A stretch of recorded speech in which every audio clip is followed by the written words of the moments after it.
To talk of convention, I suppose ideas of stock, ideas of what is a standard. So a lot of the objects in the work, the 3D objects, are all off the shelf. You know, they're stock objects that then you buy and then you rearrange within your work. So just to extend an idea of convention being something that is about product, that kind of thing. Unconventional, I guess, would be the treatment of those things, the arrangement of them and how they are lived with or performed with by the avatar within the work, I think. I mean, I guess for me, the language isn't necessarily attached to the digital.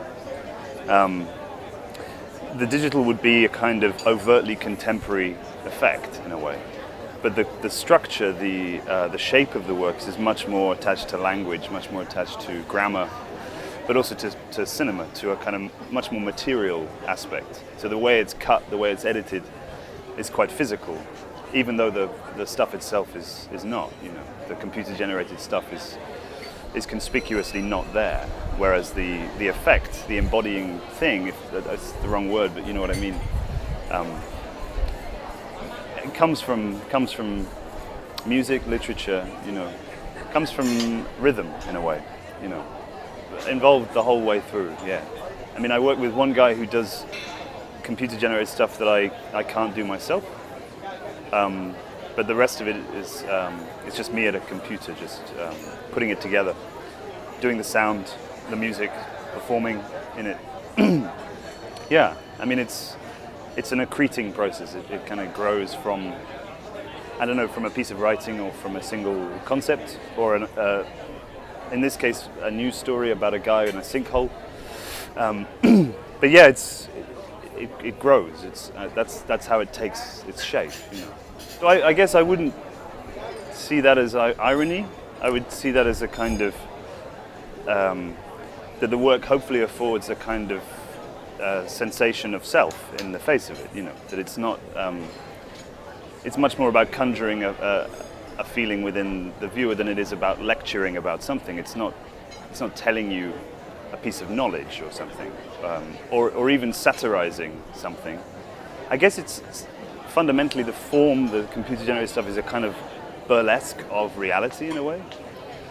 But I mean, for me, irony would be either the kind of slightly cynical sort of end point in a way, of having your cake and eating it, so you can take the piss, but you also can just do it.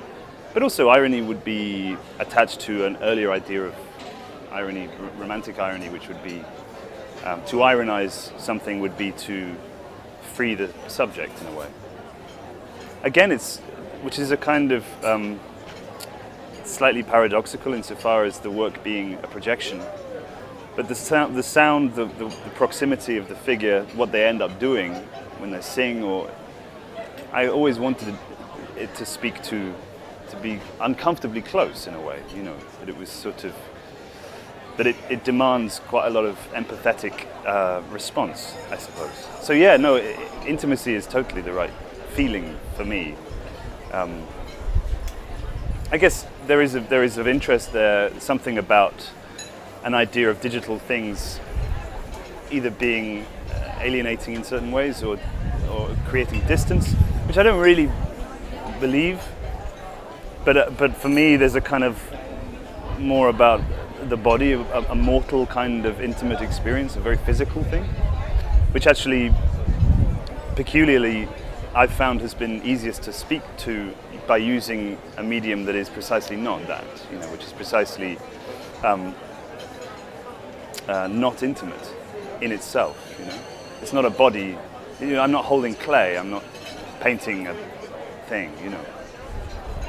I don't really know, because that's almost not something I can know, I suppose. You know what I mean? Because it feels like I get very close in making the work to it. And I don't mean that in an autobiographical sense, I mean that in relation, actual relation to the work. As in I feel close to the work, which is peculiar, you know, it's that has a very particular response in me. So I get to read it as well. I get to be close to it and feel awkward with it as well. It's not an extension of me that I go, everyone else can feel weird. I feel it too, and that's important. That it's not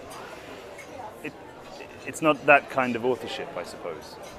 Differentiating, making work and doing everything else, I suppose, or just, which is also a good thing, is that there isn't necessarily a gap between the work and my life or something. I don't know. I think I probably sabotage myself a lot to make it as impossible as I can. I don't really know what that's about. It's probably some sort of labor ethic or something. I don't know. I don't really know. I mean, I enjoy it a lot. I enjoy making it a lot more than finishing it. I dread the anticlimax of finishing the work. A deadline? A deadline? I mean, I would probably just keep going if I didn't have to finish things. I have a really good reason, like I never set out to go, okay, I'm going to make work in this medium. It was much more about expediency of me trying to do something, like in and of itself, there is interest obviously in new technologies and things, but that's not what I'm interested in. Oftentimes that stuff is a kind of, is a nowness that is palpable in a way to speak now about things that are pretty much have always been spoken about and attempted to be spoken about. So it's not, I'm not sort of, I mean, if I could do something else, I would. I mean, it's just, that's just how it's happened, is the establishing of a discourse. That's the important thing for me, is a kind of, a holistic sensation around it, rather than the fetishizing of one aspect or something that is just a demo or like a symptom. I would rather not do that at all, and I don't think that's a good way to go about speaking to these technologies. I'd like to write a lot more. I don't really know. I mean, I'm not very good at planning for the future. I don't have a horizon that I know about. It's more project by project or idea by idea. I don't necessarily want to make a feature film or something, or make a giant thing. I mean, the scale isn't important like that, I don't think, to me at least. But I'd like to retrieve some time. I'd like to play the piano more,